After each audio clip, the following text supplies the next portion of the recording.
ورأى المجرمون النار،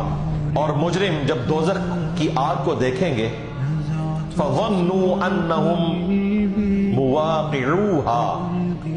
تو پھر اس وقت وہ یقین کریں گے کہ اب تو انہیں اس میں گرنا ہی ہے، وَلَمْ يَجِدُوا عَنْهَا مَصْرِفًا، اور پھر